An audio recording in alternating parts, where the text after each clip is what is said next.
ഇന്നത്തെ ക്ലാസ്സിലേക്ക് എല്ലാവർക്കും സ്വാഗതം. കഴിഞ്ഞ ക്ലാസ്സുകളായിട്ട് നമ്മൾ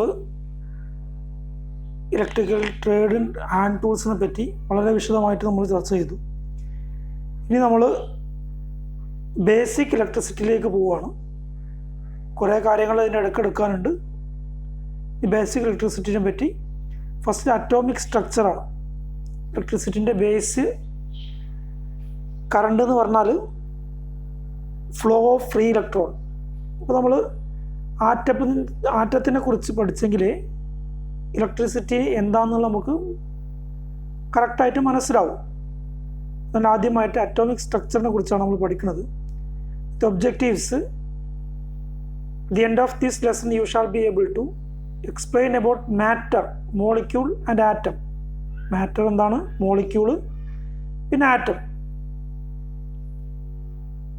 explain about atomic structure. Atomic structure, ആറ്റത്തിൻ്റെ സ്ട്രക്ചർ എങ്ങനെയാണെന്നുള്ളത് നമ്മളൊന്ന് വിശദീകരിക്കും. ഫസ്റ്റ് മാറ്ററാണ്. മാറ്റർ എന്ന് പറഞ്ഞാൽ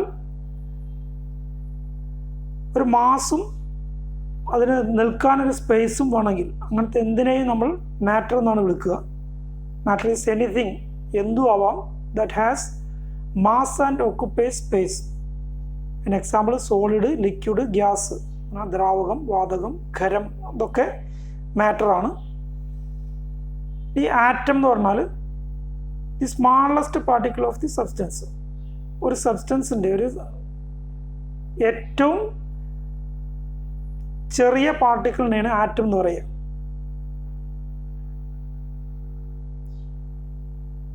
ഒരു മാറ്റർ ഉണ്ടാക്കാൻ building block of atom are the building block of the matter.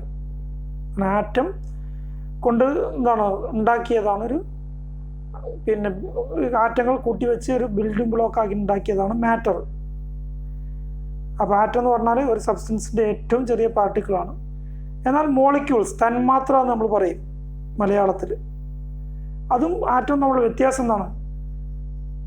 Atom എന്ന് പറഞ്ഞാൽ സ്മാളസ്റ്റ് പാർട്ടിക്കിളാണ്, മോളിക്യൂളും സ്മാളസ്റ്റ് പാർട്ടിക്കിളാണ്. പക്ഷെ ഒരു വ്യത്യാസമുണ്ട്. എന്താണ്? That has all the property of substance. ആ ഒരു സബ്സ്റ്റൻസിൻ്റെ എല്ലാ പ്രോപ്പർട്ടിയും അടങ്ങിയ ചെറിയ പാർട്ടിക്കിൾസിനെ മോളിക്യൂൾ എന്നാണ് പറയുക. ആറ്റത്തിന് ആ സബ്സ്റ്റൻസിൻ്റെ എല്ലാ പ്രോപ്പർട്ടിയും ഉണ്ടാവില്ല. എന്നാലും മോളിക്യൂൾസിനോ ആ സബ്സ്റ്റൻസിൻ്റെ എല്ലാ പ്രോപ്പർട്ടിയും അടങ്ങിയ ഏറ്റവും ചെറിയ പാർട്ടിക്കിൾസിനെ മോളിക്യൂൾസ്, തന്മാത്ര എന്ന് പറയുന്നു. ഇനി അറ്റോമിക് സ്ട്രക്ചർ, ഒരു ആറ്റത്തിൻ്റെ സ്ട്രക്ചറിനെ പറ്റിയാണ്. ഈ ആറ്റത്തിനെ പറ്റി അതിലുള്ള കാര്യങ്ങളെപ്പറ്റി നമ്മൾ വ്യക്തമായിട്ട് നമുക്ക് അറിഞ്ഞിരിക്കണം. പിന്നീട് നമ്മളെന്താണ് കറണ്ടിനെ കുറിച്ചും മറ്റുള്ള കാര്യങ്ങളെക്കുറിച്ചും ചർച്ച ചെയ്യുമ്പോൾ ഇത് അത്യാവശ്യമായിട്ട് വരും. ഫസ്റ്റ് തന്നെ എന്താണ് ആറ്റം എന്ന് പറയുന്നത്? ഒരു atom consist of A central nucleus. ഒരു ആറ്റത്തിന് സെൻട്രലൊരു ന്യൂക്ലിയസ് എന്ന് പറഞ്ഞൊരു ഭാഗമുണ്ട്. അതിന് പോസിറ്റീവ് ചാർജാണ് ഉള്ളത്. അതെങ്ങനെയാണെന്നുള്ളതൊക്കെ നമ്മൾ വിവരിക്കുന്നുണ്ട്. Around which small negative charge particle, അതിൻ്റെ ചുറ്റും ചെറിയ നെഗറ്റീവ് പാർട്ടിക്കിൾ, അതാണ് അതിൻ്റെ പേര് ഇലക്ട്രോൺ എന്നാണ്. അതാണ് അതിങ്ങനെ കറങ്ങിക്കൊണ്ടിരിക്കുന്നുണ്ട്. അപ്പോൾ ഒരു ന്യൂക്ലിയസ് ഉണ്ട്, ചുറ്റും ഇലക്ട്രോൺസ് ഉണ്ട്. ന്യൂക്ലിയസിൽ എന്തൊക്കെയാണെന്നുള്ളത് നമ്മൾ പറയണ്ടേ. അപ്പോൾ അതാണ് ഇലക്ട്രോൺസ് ഇതിന് ചുറ്റും ഒരു പാത്തിലൂടെ, ഒരു വഴി, പിന്നെ എന്താണ് അതിന് ഓർബിറ്റ് എന്നാണ് പറയുക. അതാണ് ഓർബിറ്റിലൂടെ നമ്മൾ കറങ്ങിക്കൊണ്ടിരിക്കുന്നത്. അപ്പോൾ നോക്കാം, ന്യൂക്ലിയസ് എന്ന് പറഞ്ഞാൽ സെൻട്രൽ പാർട്ട് ഓഫ് ആറ്റം. ഒരു ആറ്റത്തിൻ്റെ സെൻട്രൽ പാർട്ടാണ്. ഇതാണ് ഒരു ആറ്റം. ആറ്റത്തിൻ്റെ സെൻട്രൽ പാർട്ടാണ് ന്യൂക്ലിയസ്. ന്യൂക്ലിയസിൽ പ്രോട്ടോണും ന്യൂട്രോണും ഉണ്ട്. പ്രോട്ടോണും ന്യൂട്രോണും ന്യൂക്ലിയസിലുണ്ട്. ഈ പ്രോട്ടോൺ എന്ന് പറയുന്നത് പോസിറ്റീവ് ചാർജാണ് പ്രോട്ടോണുള്ളത്. പ്രോട്ടോണ് പോസിറ്റീവ് ചാർജാണ്. ഇതിന് it is almost 1840 times heavier than the electron. ഇലക്ട്രോണിനേക്കാൾ 1840 ടൈംസ് ഹെവിയാണ് പ്രോട്ടോൺ. ശരിക്കും ഓർക്കുക, 1840 ടൈംസ് എന്താണ് ഹെവിയാണ് ഇലക്ട്രോണിനേക്കാൾ പ്രോട്ടോൺ. ഇതാണെങ്കിലോ ഇത് എന്താണ് ഇലക്ട്രിസിറ്റിയിൽ നമ്മളെന്താണ് കറണ്ട് പാസ് ചെയ്യുന്നതിൽ ഇതിൻ്റെ വലിയ റോളൊന്നും പ്രോട്ടോണില്ല. അപ്പോൾ ന്യൂക്ലിയസിൽ പ്രോട്ടോണും ന്യൂട്രോണും ഉണ്ട്. പ്രോട്ടോണിൻ്റെ ചാർജ് പോസിറ്റീവാണ്. ഇത് ഇലക്ട്രോണിനേക്കാൾ 1840 ടൈംസ് ഹെവിയാണ്. ഈ ന്യൂട്രോൺ എന്ന് പറഞ്ഞാൽ അതിന് ചാർജ് ഇല്ല. ന്യൂട്രോൺ എന്താണ് പിന്നെ പ്രോട്ടോണിൻ്റെ സെയിം മാസ്സാണ്, പക്ഷേ എന്തില്ല, ചാർജ് ഇല്ല. ഈ ന്യൂക്ലിയസിലുള്ളത് പ്രോട്ടോണും ന്യൂട്രോണാണ്. അപ്പോൾ ന്യൂട്രോണിന് എന്തില്ല, ചാർജ് ഇല്ല. അതുകൊണ്ട് തന്നെ പിന്നെ ന്യൂക്ലിയസിൻ്റെ ചാർജ് എന്ന് പറയുന്നത്, നമ്മൾ ന്യൂക്ലിയസിൻ്റെ ചാർജ് എന്താണെന്ന് ചോദിച്ചാൽ പ്രോട്ടോണിൻ്റെ ചാർജായ പോസിറ്റീവ് ചാർജ് ആയിരിക്കും.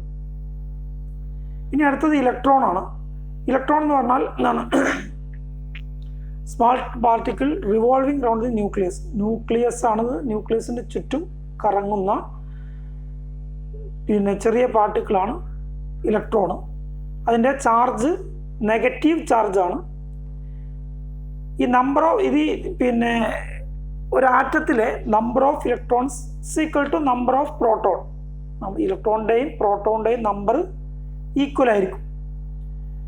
അതുകൊണ്ട് തന്നെ ഒരു ആറ്റം എന്ന് പറഞ്ഞാൽ നമ്മൾ മൊത്തത്തിൽ എടുക്കുകയാണെങ്കിൽ അത് ഇതിൻ്റെ ഒരു ന്യൂട്രൽ ആയിരിക്കും. കാരണം പോസിറ്റീവ് ചാർജ് ആണ് പ്രോട്ടോൺ, നെഗറ്റീവ് ചാർജ് ആണ് electron.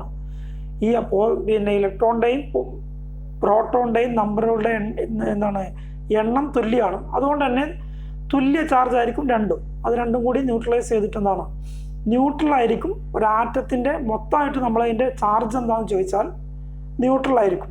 Positive charge negative charge നമുക്ക് പറയാൻ പറ്റില്ല, ന്യൂട്രൽ ആയിരിക്കും. ഇനി അറ്റോമിക് നമ്പർ എന്ന് പറഞ്ഞിട്ടൊരു സാധനം, നമ്മൾ ഇതൊക്കെ 7ാം ക്ലാസ് മുതൽ പഠിച്ചു വരുന്ന കാര്യമാണ്.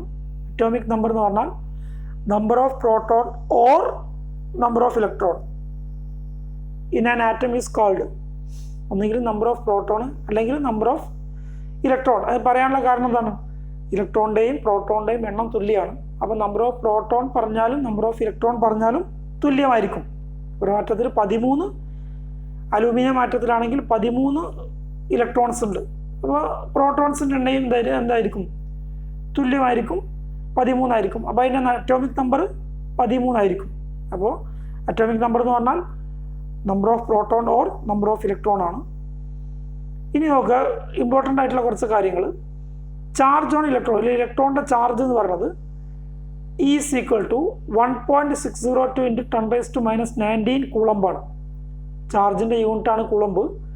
അപ്പോൾ ഓർത്ത് വെക്കുക, ഒരു ഇലക്ട്രോണിൻ്റെ ചാർജ് എന്ന് പറയുന്നത് അതിൻ്റെ 1.602 × 10⁻⁻19 കൂളമ്പാണ്. ഇനി മാസ് ഓഫ് ഇലക്ട്രോണിൻ്റെ മാസ്, അതിൻ്റെ വെയിറ്റ് മാസ് പറയണത് 9 × 10⁻31 കിലോഗ്രാം. 9 × 10⁻31 ആണ്. അതുപോലെ -19 ആണെന്നുള്ള ഓർക്കണം. -31 കിലോഗ്രാം ആണ് പിന്നെ ഒരു ഇലക്ട്രോണിൻ്റെ മാസ്. ഇനി ദി റേഷ്യോ ഓഫ് E/m എന്ന് പറഞ്ഞാൽ ഇലക്ട്രോണിൻ്റെ ചാർജ് ഡിവൈഡ് ബൈ മാസ്, അതാണ് ratio of E/m of an electron is small, വളരെ ചെറുതായിരിക്കും.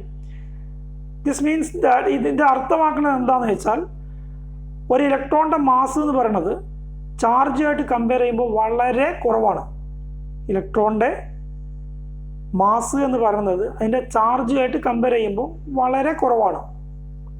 ഈ കാരണം കൊണ്ട് ഈ പ്രോപ്പർട്ടി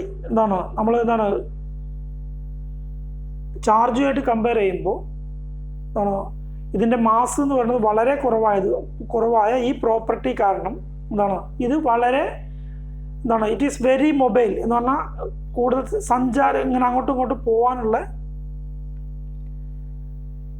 കൂടുതൽ ടെൻഡൻസി ഇലക്ട്രോൺസിനുണ്ട്. അതുകൊണ്ട് തന്നെ it is generally influenced by electric or magnetic field. Electric ഫീൽഡിലും മാഗ്നറ്റിക് ഫീൽഡിലും ഈ ഇലക്ട്രോൺസ് വളരെ ഇൻഫ്ലുവൻസ് ചെയ്യുന്നുണ്ട്. ഇതിൽ ഇലക്ട്രോൺസ് ആണ് നമ്മൾ കറണ്ട് എന്ന് പറഞ്ഞാൽ ഇലക്ട്രോൺസിൻ്റെ ഫ്ലോ. അപ്പോൾ ഇതിൻ്റെ മാസ് വളരെ കുറവ്, ചാർജിനെ അപേക്ഷിച്ച് മാസ് വളരെ കുറവായതുകൊണ്ട് ഇതിനെന്ത് ചെയ്യാം, പെട്ടെന്ന് മൂവ് ചെയ്യാം. അതുകൊണ്ട് തന്നെ ഇതിന് ഇലക്ട്രിക് ഫീൽഡിലും മാഗ്നറ്റിക് ഫീൽഡിലും വളരെ ഇമ്പോർട്ടൻ്റ് റോളുണ്ട് ഇലക്ട്രോൺസിന്. ഇനി അറ്റോമിക് നമ്പർ നമ്മൾ പറഞ്ഞു, number of proton or number of electron. ഇനി അറ്റോമിക് മാസ് എന്ന് പറഞ്ഞാൽ എന്താണെന്ന് നോക്കാം. It is the number of proton plus number of neutron. ഇത് പറഞ്ഞാൽ പ്രോട്ടോണിൻ്റെയും ന്യൂട്രോണിൻ്റെയും എണ്ണങ്ങൾ കൂട്ടിയതാണ്. നമ്പർ ഓഫ് പ്രോട്ടോൺ പ്ലസ് അതിൻ്റെ കൂടെ എന്തുകൂടി കൂട്ടുക, നമ്പർ ഓഫ് ന്യൂട്രോൺ കൂടി കൂട്ടി കിട്ടുന്നതാണ് അറ്റോമിക് മാസ്. അറ്റോമിക് നമ്പറും അറ്റോമിക് മാസും തമ്മിലുള്ള വ്യത്യാസം അറ്റോമിക് മാസ് എന്ന് പറയുന്നത് number of proton plus number of neutron ആണ്. എന്നാൽ അറ്റോമിക് നമ്പർ എന്ന് പറയുന്നത് number of proton or number of electron, ഏതെങ്കിലും ഒന്ന്. ഒരു എക്സാമ്പിൾ നമ്മൾ പറയാം. കോപ്പർ ആറ്റത്തിൽ നമ്പർ ഓഫ് പ്രോട്ടോൺ 29 ആണ്. നമ്പർ ഓഫ് പ്രോട്ടോൺ 29 ആണ്. അങ്ങനെയാണെങ്കിൽ നമ്പർ ഓഫ് ഇലക്ട്രോണും 29 ആയിരിക്കും. നമ്പർ ഓഫ് ന്യൂട്രോൺ 35 ആണ്. അങ്ങനെയാണെങ്കിൽ അറ്റോമിക് നമ്പർ എത്ര? അറ്റോമിക് നമ്പർ എന്ന് പറഞ്ഞാൽ എന്താണ്? Number of proton or number of electron ആണ്. അപ്പോൾ അറ്റോമിക് നമ്പർ 29. ഇനി അറ്റോമിക് മാസ് എത്രയെന്ന് ചോദിച്ചാൽ എന്താണ്? Number of proton plus number of neutron ആണ്. അതെന്ന് പറഞ്ഞാൽ 29 പ്ലസ് 35 = 64. അപ്പോൾ ഒരു കോപ്പർ ആറ്റത്തിൻ്റെ അറ്റോമിക് നമ്പർ 29 ആണ്. പിന്നെ ന്യൂട്രോണിലെ എണ്ണം 35 ആണ്. അപ്പോൾ അറ്റോമിക് മാസ് എന്ന് പറയുന്നത് 64 ആണ്. ഇനി നിങ്ങൾ എന്ത് ചെയ്യുക, ചെയ്ത് നോക്കുക. അലൂമിനിയത്തിലെ അറ്റോമിക് നമ്പർ 13 ആണ്. Atomic mass 27. അറ്റോമിക് മാസ് 27ഉം അറ്റോമിക് നമ്പർ 13 ആണ്. അങ്ങനെയാണെങ്കിൽ നമ്പർ ഓഫ് ന്യൂട്രോൺ എത്ര, നമ്പർ ഓഫ് പ്രോട്ടോൺ എത്ര, അത് നിങ്ങൾ കണ്ടുപിടിക്കണം. ഇനി അടുത്തതായിട്ട് എനർജി ഷെല്ല്. നമ്മൾ പറഞ്ഞു ന്യൂക്ലിയസിന് ചുറ്റും എന്താണ് ഒരു പിന്നെ പാത്തിലൂടെ കറങ്ങിക്കൊണ്ടിരിക്കുകയാണ് ഇലക്ട്രോൺസ് എന്നുള്ളത്. അപ്പോൾ അതിനെപ്പറ്റിയാണ് electrons in an atom revolves around the nucleus in different orbit or path called shell. അപ്പോൾ എന്താണ് എനർജി ഷെല്ല് എന്ന് പറഞ്ഞാൽ? നമ്മൾ പറഞ്ഞു എന്താണ്, പിന്നെ ഇലക്ട്രോൺ എന്ന് പറയുന്നത് ന്യൂക്ലിയസിന് ചുറ്റും എന്താണ് ഡിഫറെൻറ്റ് പാത്തിലൂടെ പാത്ത് അല്ലെങ്കിൽ ഓർബിറ്റിലൂടെ കറങ്ങിക്കൊണ്ടിരിക്കുകയാണ്. അതിനെയാണ് നമ്മൾ എന്ത് ചെയ്യുക, എനർജി ഷെല്ല്, ഒരു ഷെല്ല് എന്ന് പറയുന്നത്. അപ്പോൾ ഈ ഷെല്ല് കണ്ടുപിടിക്കാൻ, ഒരു ആറ്റത്തിൽ എത്ര ഷെല്ലുണ്ട് നമുക്ക് കണ്ടുപിടിക്കാൻ ഉള്ള ഇക്വേഷനാണ് given by 2n². എന്താണ് 2n²? എന്താണ് n എന്ന് പറഞ്ഞാൽ നമ്പർ ഓഫ് ഓർബിറ്റ്, എത്ര ഓർബിറ്റ് ഉണ്ട്. ഇവിടെ നോക്കുക, ഇത് ന്യൂക്ലിയസ് ആണ്. ന്യൂക്ലിയസിന് ചുറ്റും ഒന്നാമത്തെ ഷെല്ല്, രണ്ടാമത്തെ, മൂന്നാമത്തെ, നാലാമത്തത്. ഇതിനെ നമ്മൾ എന്താണ് ഏറ്റവും അടുത്തുള്ള ഷെല്ല് കെ ഷെല്ല് എന്നാണ് പറയുക. എന്താണ് ഫസ്റ്റ് ഷെല്ല് കെ ഷെല്ല്, പിന്നെ L, M, N ഇങ്ങനെയാണ് പോവുക. ഇതൊക്കെ നമ്മൾ എത്രയോ പ്രാവശ്യം പഠിച്ചതാണ്. എന്താണ് KL, MN ഇങ്ങനെയാണ് പോവുക. ഏറ്റവും അടുത്തുള്ളത് K ആണ്, പിന്നെ L, M, N ഇങ്ങനെ പോകും. അപ്പോൾ ഒരു ഓർബിറ്റിൽ ഒരു പിന്നെ ആറ്റത്തിൽ എത്ര ഷെല്ല് ഉണ്ടാവും എന്നറിയണമെങ്കിൽ നമ്മൾ ഇക്വേഷൻ 2n², 2 × n². അതാണ് n എന്ന് പറഞ്ഞാൽ എത്ര ഓർബിറ്റ് ഉണ്ട്, എത്ര ഷെല്ല് ഈ പിന്നെ ഷെല്ലുണ്ട് എന്നുള്ളതിനനുസരിച്ചെടുക്കും. എന്ത് പിന്നെ അതിലുള്ള നമ്പർ ഓഫ് ഇലക്ട്രോൺ, ഓരോ ഓർബിറ്റിലുള്ള നമ്പർ ഓഫ് ഇലക്ട്രോൺ എത്ര ഉണ്ടെന്ന് കാണാൻ നമുക്ക് എന്താണ് 2 × n² എന്നുള്ള ഇക്വേഷൻ വെച്ച് കാണാം. ഇവിടെ നോക്കുക, ഇത് ഒന്നാമത്തത്, രണ്ടാമത്തത്, മൂന്നാമത്തത്. ഇവിടെ 2, 8, 18, 32 എന്നൊക്കെ കൊടുത്തുന്നു. ഇതാണ് നമ്പർ ഓഫ് ഇലക്ട്രോൺ, ഓരോ ഓർബിറ്റിലുള്ള നമ്പർ ഓഫ് ഇലക്ട്രോൺ. അത് കാണാനുള്ള ഇക്വേഷനാണ് 2 × n². ഇനി ഉദാഹരണം നോക്കുക, എക്സാമ്പിൾ ഫസ്റ്റ് ഓർബിറ്റിൽ. അപ്പോൾ എന്താണ് ഫസ്റ്റ് ഓർബിറ്റിൽ 2 × എത്രാമത്തെ ഓർബിറ്റാണ്? n എന്ന് പറഞ്ഞാൽ നമ്പർ ഓഫ് ഓർബിറ്റ്, ഒന്നാമത്തെ ഓർബിറ്റാണ്. അപ്പോൾ 1² എന്ന് പറഞ്ഞാൽ 1 തന്നെയാണ്. അപ്പോൾ 2 × 1 എത്ര ഇലക്ട്രോൺ? 2 ഇലക്ട്രോൺ. അതാണ് ഇവിടെ എഴുതിയത്. 2 എന്ന് കൊടുത്ത് 2 ഇലക്ട്രോൺ ആണ് ഒന്നാമത്തെ ഓർബിറ്റിൽ. എന്നാൽ രണ്ടാമത്തെ ഓർബിറ്റിലോ 2 × 2² എന്ന് പറഞ്ഞാൽ നമ്പർ ഓഫ് ഓർബിറ്റ് 2 ആണ്. അപ്പോൾ 2² എന്ന് പറഞ്ഞാൽ 4, 2 × 4 8 ഇലക്ട്രോൺ ആയിരിക്കും രണ്ടാമത്തെ ഓർബിറ്റിലുണ്ടാകുക. അങ്ങനെ മൂന്നാമത്തെ നമുക്ക് കാണണമെങ്കിൽ 2 × 3². അപ്പോൾ 3 എന്ന് പറഞ്ഞാൽ 9, 2 × 9 18. അങ്ങനെ നമുക്ക് ഓരോന്ന് എത്ര ഷെല്ലുകൾ ഈ ഓർബിറ്റുകൾ, ഏത് ഓർബിറ്റിൻ്റെയും എത്ര ഇലക്ട്രോൺസ്, മാക്സിമം ഇലക്ട്രോൺ നമ്മൾ എത്രയിൽ പോകും എന്നുള്ളത് നമുക്ക് കാണാൻ പറ്റും. അപ്പോൾ അതിൻ്റെ ഇക്വേഷൻ ഓർത്ത് വെക്കുക, 2 × n² ആണ്. ഒരു ഓർബിറ്റിലെ ഇലക്ട്രോൺസിൻ്റെ എണ്ണം കാണാനുള്ള ഇക്വേഷൻ 2 × n². n എന്ന് പറഞ്ഞാൽ നമ്പർ ഓഫ് ഓർബിറ്റ്. ഇനി നോക്കുക, energy of an electron is increased as it's distance from the nucleus increases. എന്താ പറഞ്ഞാൽ ഈ ന്യൂക്ലിയസ് എന്ന് പറഞ്ഞാൽ ഇതാണ്. ഇതിൻ്റെ എന്താണ് ഓരോ ഓർബിറ്റിൻ്റെയും എനർജി അല്ലേ, ഫസ്റ്റ്, സെക്കൻഡ്, തേർഡ്, ഫോർത്ത്, ഇതിലെ ഓരോ ഓർബിറ്റിൻ്റെയും എനർജി എന്ന് പറയുന്നത് ന്യൂക്ലിയസിൽ നിന്നും എത്ര ഇൻക്രീസ് ചെയ്യുന്നതിനനുസരിച്ച് ന്യൂക്ലിയസിൽ നിന്നും ഇൻക്രീസ്, ഇവിടെ ഏറ്റവും അടുത്താണ് ഇത്, അതിലും കുറച്ച് ഇൻക്രീസ് ചെയ്തിട്ടുണ്ട് അതിൻ്റെ അത് ഇതിലും കൂടുതലാണ്. ന്യൂക്ലിയസിൽ നിന്നും എത്ര ഡിസ്റ്റൻസ്, ഇതിൻ്റെ ഡിസ്റ്റൻസ് എന്താണ്, ഇതിനേക്കാൾ കൂടുതലാണ്, ഇതിനേക്കാൾ കൂടുതലാണ്, ഇതിനേക്കാൾ കൂടുതലാണ് എന്നാണ്. ഫസ്റ്റ് ഓർബിറ്റ് സെക്കൻഡിലെ ഓർബിറ്റ് എന്ന് പറയുന്നത് ഫസ്റ്റ് ഓർബിറ്റിനേക്കാൾ ഡിസ്റ്റൻസ് കൂടുതലാണ്. അങ്ങനെ ഓരോന്നും കൂടുതലാണ്. അപ്പം എന്താണ്, ഈ ഫസ്റ്റ് ഓർബിറ്റിനേക്കാൾ എനർജി കൂടുതലായിരിക്കും സെക്കൻഡ് ഓർബിറ്റിന്, സെക്കൻഡ് ഓർബിറ്റിനേക്കാൾ എനർജി കൂടുതലായിരിക്കും തേർഡ് ഓർബിറ്റിന്. അപ്പം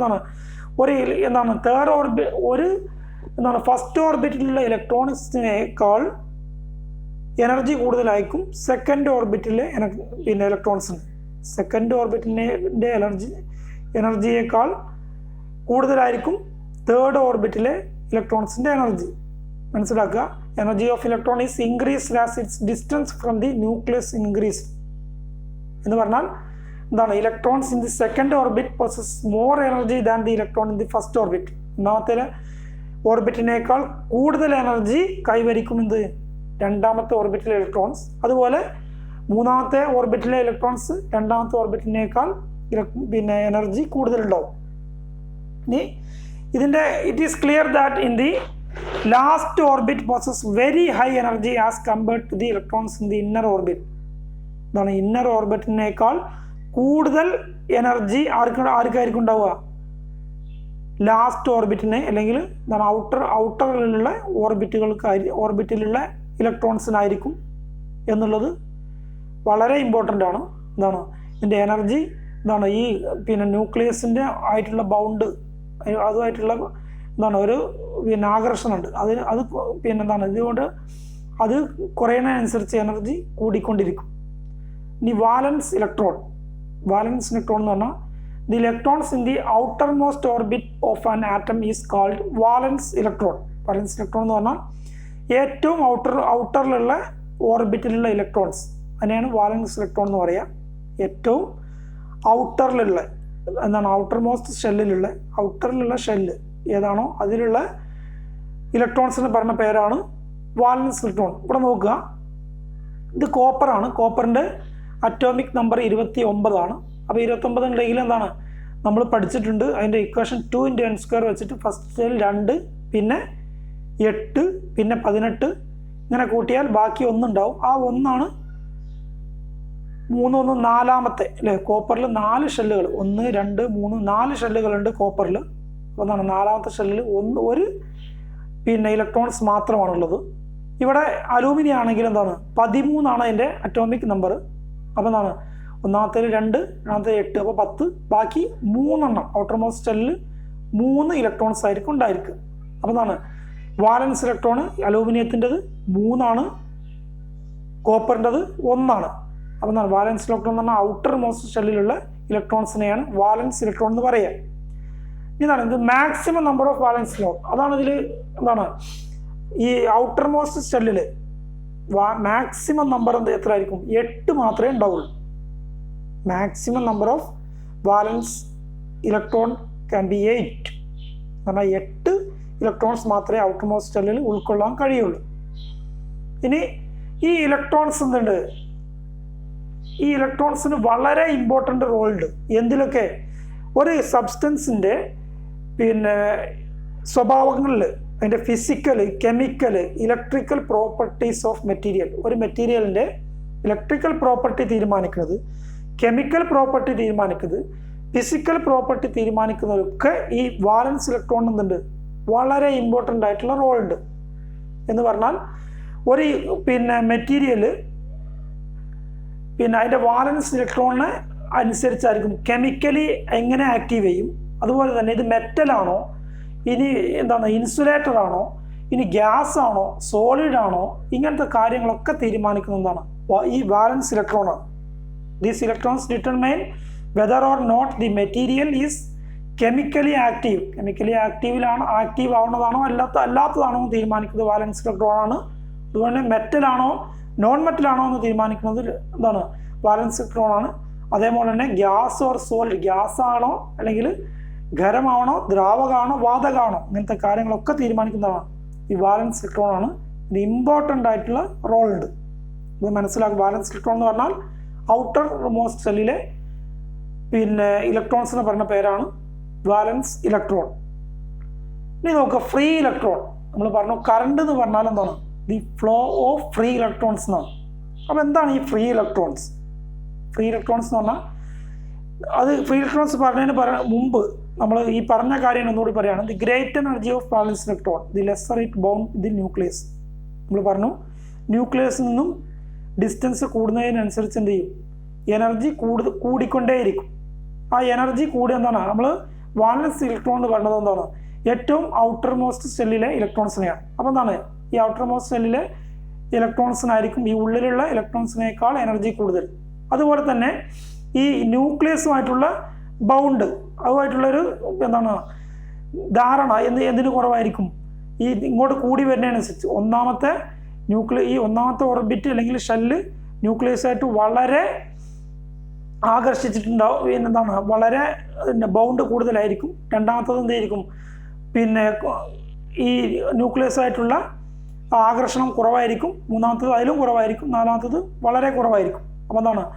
ഈ പിന്നെ ഔട്ടർ മോസ്റ്റ് ഷെല്ലിൽ വാലൻസ് ഇലക്ട്രോൺ, പിന്നെ ഈ ഇലക്ട്രോണിനെ വാലൻസ് ഇലക്ട്രോൺ എന്നാണ് പറയുക. ആ വാലൻസ് ഇലക്ട്രോണിന് എന്തായിരിക്കും? ഈ ന്യൂക്ലിയസുമായിട്ടുള്ള ബൗണ്ട് വളരെ കുറവായിരിക്കും. ഇനി എന്താണ്? അതുകൊണ്ട് തന്നെ എന്താണ്? വാലൻസ് ഇലക്ട്രോണിന് വളരെ എനർജി പിന്നെ കൂടുതലായിരിക്കും. അതെന്താണ്? ന്യൂക്ലിയസ് ആയിട്ട് ലൂസ്ലി അറ്റാച്ച്ഡ് ദി ന്യൂക്ലിയസ് ആയിട്ട് എന്താണ്? അത് വളരെ ലൂസായിട്ടായിരിക്കും എന്ത് ചെയ്യുക? അത് അതിൻ്റെ ആകർഷണം ഉണ്ടായിരിക്കും. വളരെ ലൂസായിട്ടായിരിക്കും അറ്റാച്ച്മെൻറ്റ്. അതിൻ്റെ അറ്റാച്ച്മെൻറ്റ് എന്തായാലും പിന്നെ വാലൻസ് ഇലക്ട്രോണിന് ന്യൂക്ലിയസ് ആയിട്ടുള്ള അറ്റാച്ച്മെൻറ്റ് വളരെ ലൂസ്ലി അറ്റാച്ച്മെൻ്റ് ആയിരിക്കും. ലൂസ്ലി അറ്റാച്ച്ഡ് ന്യൂക്ലിയസ് ആയിട്ട് ലൂസ്ലി അറ്റാച്ച്ഡ് ആണ്. ഈ loosely attached വാലൻസ് electron move within the material. ഇങ്ങനെ ലൂസ്ലി ആയിട്ട് അറ്റാച്ച് ചെയ്ത ഈ വാലൻസ് ഇലക്ട്രോൺ എന്താണ്? ഇത് ഷെല്ലുകളുടെ എണ്ണം കൂടുന്നതിനനുസരിച്ച് എന്താണ്?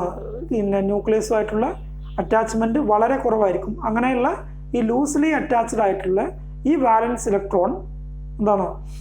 മെറ്റീരിയൽസിൽ മൂവ് ചെയ്യാൻ എളുപ്പമായിരിക്കും. അപ്പോൾ എന്താണ്? ഈ മെറ്റീരിയൽസിൽ മൂവ് ചെയ്യാൻ സാധിക്കും ഈ ഇലക്ട്രോൺസിന്.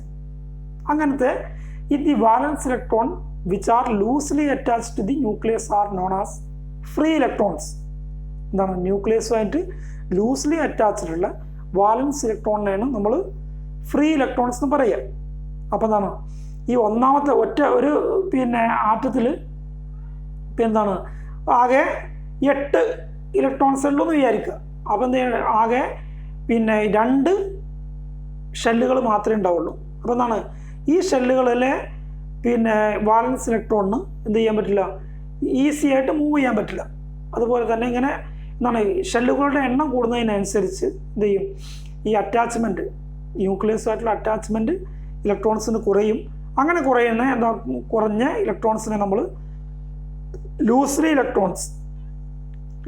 അറ്റാച്ച്ഡ് ഇലക്ട്രോൺസ് ആണ്. അതിനെ നമ്മൾ ഫ്രീ ഇലക്ട്രോൺസ് എന്ന് പറയുക. ഈ ഫ്രീ ഇലക്ട്രോൺസ് എന്താണ്? ഈ മെറ്റീരിയലുകളുടെ ഇടയിൽ എന്ത് ചെയ്യാം? മൂവ് ചെയ്യാൻ പറ്റും. ആ മൂവ് ചെയ്യാൻ പറ്റുന്ന മെറ്റീരിയലുകളിൽ മൂവ് ചെയ്യാൻ പറ്റുന്ന ആ ഇലക്ട്രോൺസിനെയാണ് നമ്മൾ ഫ്രീ ഇലക്ട്രോൺസ് എന്ന് പറയുക. അപ്പോൾ എന്താണ്? ഈ ഫ്രീ ഇലക്ട്രോൺസിൻ്റെ മൂവ്മെൻറ്റിനെയാണ് നമ്മൾ കറണ്ട് എന്നും പറയുക. അപ്പോൾ ഇത് വളരെ ഇമ്പോർട്ടൻ്റ് ആയിട്ടുള്ള കാര്യമാണ്. ഒന്ന് വാലൻസ് ഇലക്ട്രോൺ എന്ന് പറഞ്ഞാൽ ഔട്ടർ മോസ്റ്റ് ഷെല്ലിലെ ഇലക്ട്രോൺസിനെയാണ് വാലൻസ് ഇലക്ട്രോൺ എന്ന് പറയുക. ഈ വാലൻസ് ഇലക്ട്രോൺ എന്താണ്? ഷെല്ലിൻ്റെ എണ്ണം കൂടുന്നതിനനുസരിച്ച് ഇലക്ട്രോൺസിൻ്റെ എനർജി കൂടും. അപ്പോൾ ഈ വാലൻസ് ഇലക്ട്രോണിൻ്റെ എനർജി കൂടുമ്പോൾ എന്ത് ചെയ്യും? മൂവ് ചെയ്യാനുള്ള ടെൻഡൻസി കൂടും. അപ്പോൾ എന്താണ്? ഈ എനർജി ഈ പിന്നെ ഷെല്ലുകളുടെ എണ്ണം കൂടിയാൽ എനർജി കൂടും. അപ്പോൾ എന്താണ്? ഈ എനർജി കൂടിയ ഈ വാലൻസ് ഇലക്ട്രോണുകളെ നമ്മളെന്താണ്? ഔട്ടർ മോസ്റ്റ് ഷെല്ലിലെ പിന്നെ ഇലക്ട്രോൺസിനെയാണ് നമ്മൾ വാലൻസ് ഇലക്ട്രോൺ എന്ന് പറയുക. അപ്പോൾ എന്താണ്? ഈ